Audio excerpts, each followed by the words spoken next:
and I'd be far more vocal and joyous about what I'm doing if I didn't feel so self-conscious about the fact there's people just there. It's stunning, it's just stunning. Right, Juki? Right. Onto there. Stay. Good boy!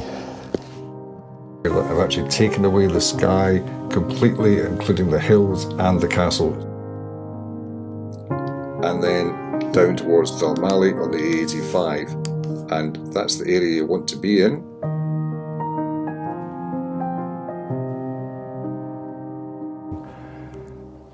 Hello and welcome back to Accessible Photography. I'm on a bit of a scouting trip today. I'm up in the west coast of Scotland for a week and didn't really have any plans for the first day here. Just wanted to have a little scout around.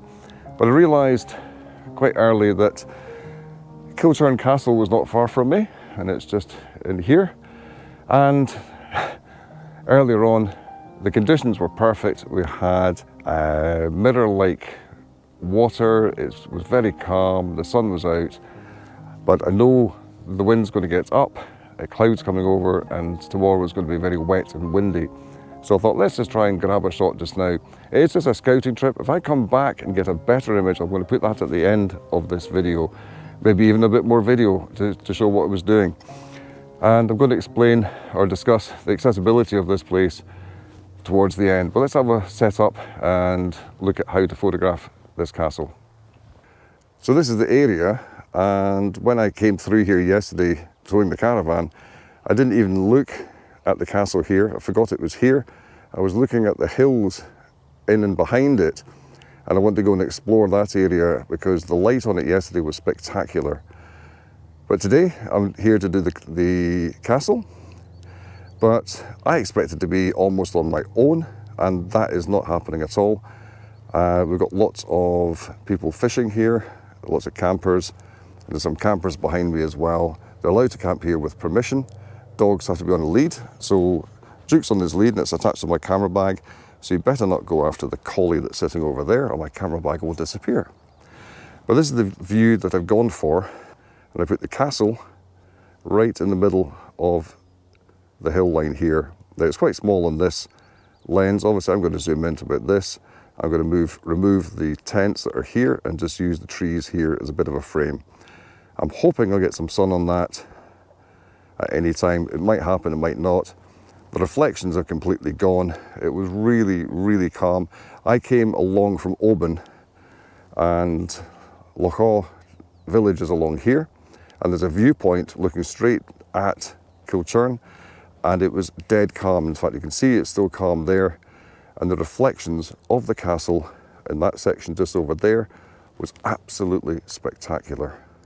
So let's get set up. Hey, how you doing, mister? How you doing?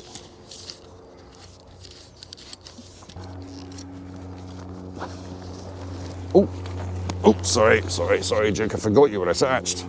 I did, I forgot you were attached, yes. So if you can hear, there's a plane circling overhead. Probably people getting a view of Kilchurn Castle at great expense. So one of the things I did wrong when I was packing was I hadn't got round to cleaning my sensor, which desperately needs it. And I seem to have forgotten the cleaning pads swabs. So I'll be doing a bit of photoshopping later to remove the mucky specks. So I'll try and be careful and not have the f-stop at a point where they're going to show high. Wait, anyway.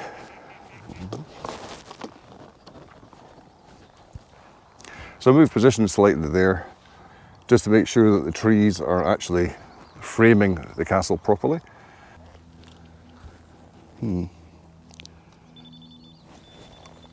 That's him. So I came back to the camera there to plug in my auto release, and I heard this funny beeping noise and thought, what's the camera doing? But it's somebody down there.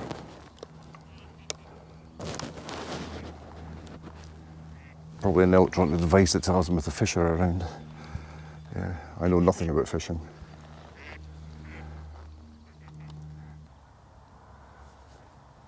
I'm gonna move.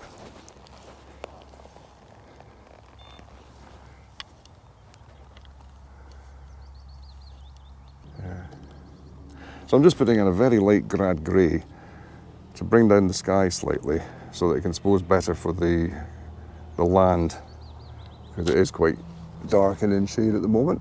Hopefully the sun will come out. So while I wait for the sun to come out, you can look around the scene a bit more and kind of notice that there's a nice, it's probably been an old chimney in the castle, and directly above the castle there's a pylon in the background. So either just ignore it or Photoshop it out later or recompose. And there's a nice area down there with some calm water. I might head down there. I'm hoping the sun comes out, then I'll head down there and see what I get. Get a different angle on the castle. It's not going to be in the hills as well as I would like, but we can give it a try, see how we get on. Try and remove those horrible pylons that blight the landscape of Scotland. Now remember, I'm not here to teach you how to take photographs. I will discuss what I'm doing, but I'm not here to teach. So at the moment I'm on F11, 125 speed. F11 because it gives you probably sort of the best. F8, 10, 11 gives you about the best sort of image quality. Sorry, Duke's yawning in the background. Reasonable depth of field. I'm hoping the background isn't out of focus, so I might just drop it down to F16 to make sure the background is definitely in focus. It should be. High enough speed at the moment, doesn't really matter. When the sun comes out, it might burn out a bit, so it might increase the speed so we don't have burnout. But as I say, I'm not here to teach. I'm here to try and encourage you to get out. And I'd be far more vocal and joyous about what I'm doing if I didn't feel so self-conscious about the fact there's people just there. Oh, and the sun's come out. So where's my plunger? Where's the plunger gone? There. Oh, the sun is out. Let's check my image. Overexposed, bring it down a little bit. Check the focus. Take a few images, pull it back to where I was before. Oh God, it's the focus. Oh no.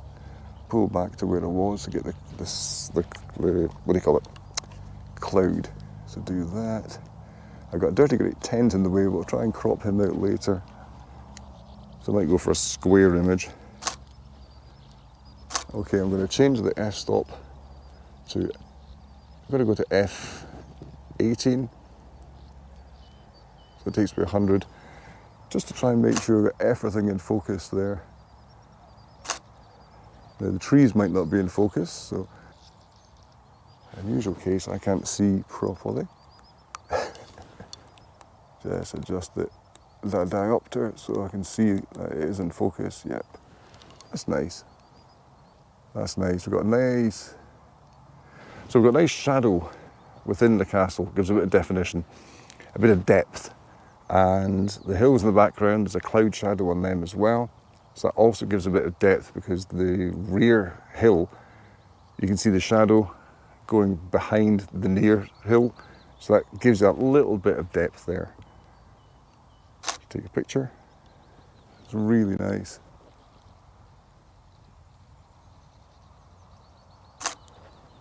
That is lovely.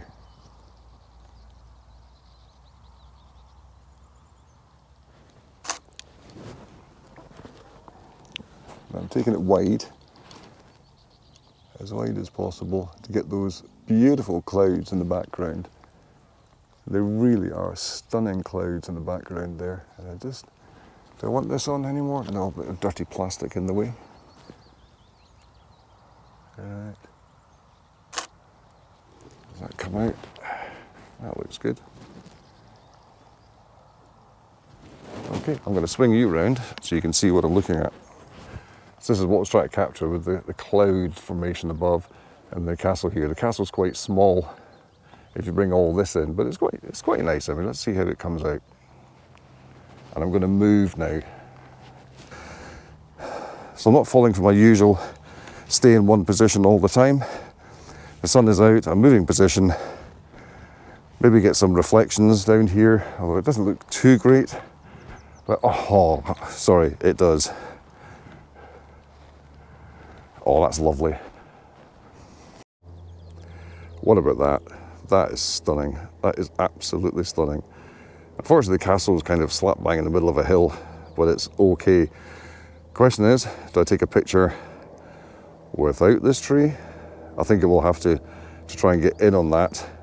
But I'm going to go back and try and get this tree in as well. I think I've got a good 10-15 minutes of sunshine as well.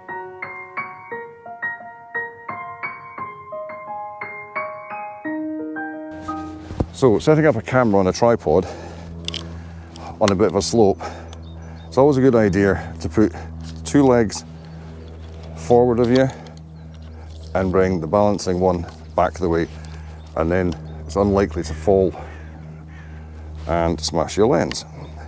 Right.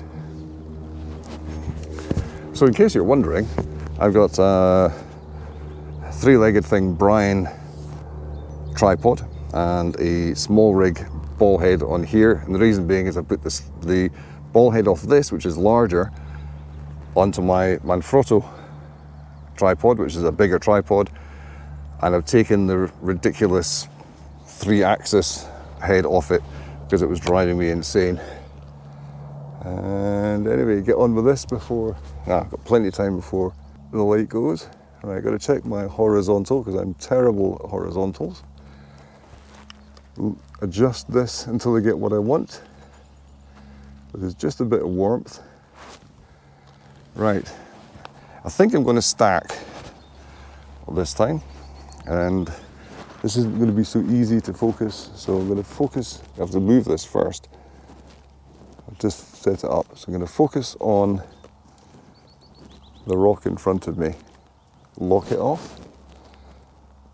I might be just too close. Oh, it's all right. I'm going to take it back a fraction.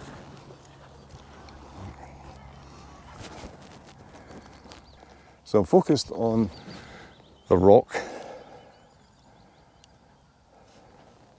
And I'm going to take my first picture. Okay, so, wait a minute, hold on. Do that. I want to show that I'm going to be taking 3 images to come. 1, there we go. So, the rock, even though I'm at f18, I'm then going to photograph the tree.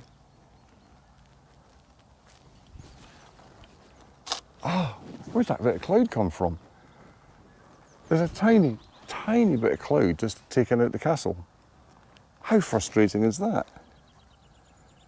Anyway, third image is going to be the castle. So now I focus on the castle.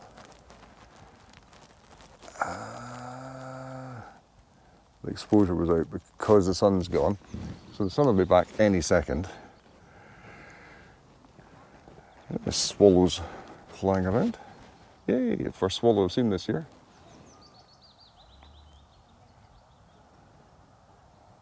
How come one tiny bit of cloud is causing me this trouble? There's also somebody in a boat just going to go in front of the castle just as the sun comes out. Is that a duck, Duke? Is that a duck? Are they ducks, are they? Mm-hmm.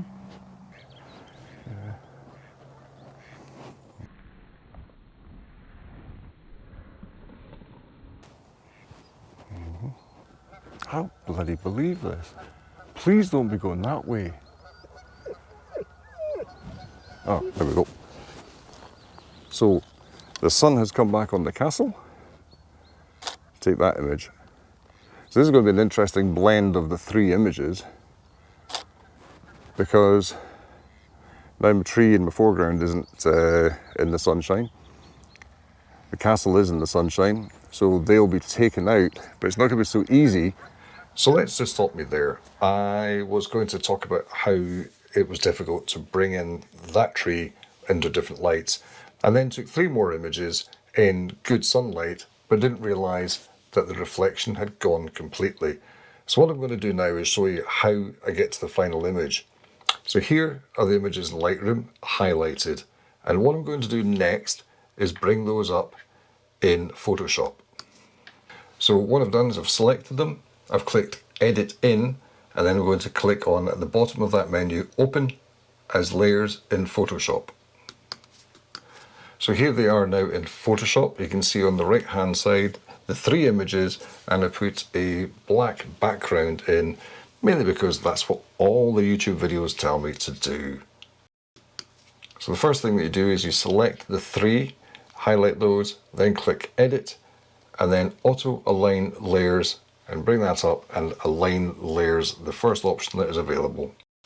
So now using the eraser tool, you can see in the first image here that I've actually taken away the sky completely, including the hills and the castle. It's right down to the level of the loch. Okay, it's not the best example here, but I've taken some of the cloud shadow away from the castle, but not the trees. Now I've taken away all the shadow, all the cloud shadow that there was, and I've taken away the layer on the background as well. But I realised I actually didn't like what I was left with on the hills. So I've erased right back to the bottom layer where we have some cloud coming in on the near hills.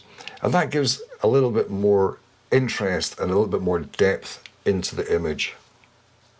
Once you're happy with the image that you have, you then have to flatten the image. That creates one image out of the 3, and then you save that and bring it back up in Lightroom. So now we have the image back in Lightroom, and it's in here that we can take away some of those little nasty spots that I've left in the sky because of my mucky sensor, and then you can do the other tweaks that you might want to do just to make that image a little bit more pleasing to the eye, or a little bit more dramatic, or whatever. So let's go and have a look at the final image. So this is the image I ended up with. It's 3 images, as you know, so that I could get the light in the right place, because on a day when the sun is moving so much, you might want to do that. It's not something I would want to do all the time, it's just sometimes you have to do it. And this is also the same technique that you would use if you wanted to do focus stacking. For example, I was actually using the same images, not just for the light, but for the focus. So the first image was actually, the first layer was focusing on the rock that you can see in front. The next was focusing kind of on the tree, and the final one was focusing on the castle and the hills. And that just makes sure that everything is in focus and looks good. And it just happened that I needed to work the same way for the light. So that's Kilchurn Castle. This is normally photographed probably in the morning or the late afternoon. Get a bit more definition on the hills and on the castle itself. But I say I'm just puttling about just now, looking for places to photograph. I'm hoping to go a little bit up this valley or the one over here and see if there's any scenes there. Because when I came down the main road the other day, yesterday, it just looked spectacular. So I'm going to have a look at that next. But before that, we're going to go back up to the car and I'll show you what the accessibility is of this area and what the restrictions are on this area. So when I came in, I took a direct route from the, Duke's pulling on the lead, from the cars over there, straight across. And it was a bit boggy, but it looks like there's a path around the circumference of the field, the edge of the field. Oh, Duke's on that lead. My hand was holding the camera there. So I'm going to follow this back, see where it ends up, see if it's a bit easier to walk on. One slightly possible boggy part, and then we join the fence and head back up towards the car. There's a locked gate up there, but there's a stile further on, but that could be a serious problem getting Duke back over. A gentleman helped me get Duke across when lifting up. He's in excess of 40 kilos, but it's harder coming over this way than it will be going back the way if I lifted him. So hopefully I'll manage. Maybe there'll be somebody to help me. So there is a gate here, but it's padlocked on the other side. For obvious reasons, people will leave the gate open and the sheep can get out. And my car's there. They're going to go over here to the stile. And there's a lamb, a sheep and a lamb. So I've got to be really careful. So the sheep will head off. Sheep will take the lamb away, I'm quite sure. Right then, you. How are we going to get you over this? Eh?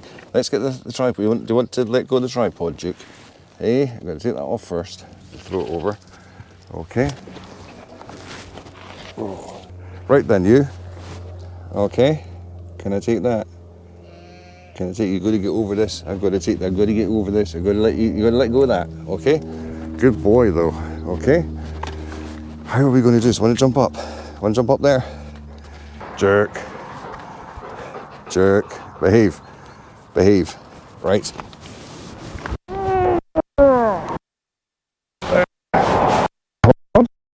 Pause on. Pause on. Onto there. Stay. Good boy. Good boy. Good boy. Yes. So if you're coming here with a 40+ kilo dog, it's not easy. And if you're not good at getting over stiles, it's not easy either. It's the only way in. Apart from taking photographs from the parking area, there's not much else you can do. You've got to go over this. So rules here is camping, no camping without permission, so people can camp. There's also no flying or drone photography. It doesn't say any permission, just no flying or drone photography. Livestock in field, keep your dog in a lead, and no shooting.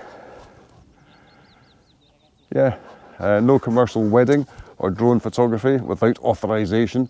So one sign says no drone photography, the other sign says without permission. And strictly no campfires in this area, and that was people taking in campfire material. There you go.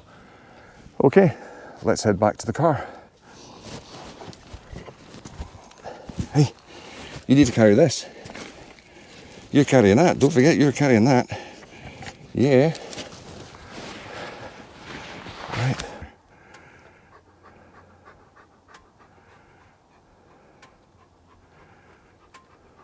So where is Kilchurn Castle? Well, you see the two main areas, Glasgow and Edinburgh here, where you have Stirling as well. Follow the road up the A84 from Stirling, heading up to Lochern Head, turns into the A85 there, along to Crianlarich, up to Tindrum, and then down towards Dalmally on the A85. And that's the area you want to be in. So we zoom in on that area there, and what you will see is Dalmally village here. And as you pass Dalmally Golf Club, you see a road to the left, the A819. Come along that, and you will find the parking areas for Kilchurn Castle Panorama Viewpoint just along here. So we dropped the Google Man on the scene here, and you'll be coming from this direction here, and there's some car parking on that side for you. That was very busy when I arrived, so and this was busy as well. I actually ended up parked over here, but on quiet times there are plenty of spaces to park and walk down over the stile here, down to the viewpoint and take pictures. Hi, so I'm just finishing up the edit now, about to add a few photographs at the end, but I just wanted to say thank you very much for watching. Please remember to click that subscribe button and definitely hit the like button if you liked it, and I will see you again soon. But remember, get out, take pictures and have fun. Bye for now.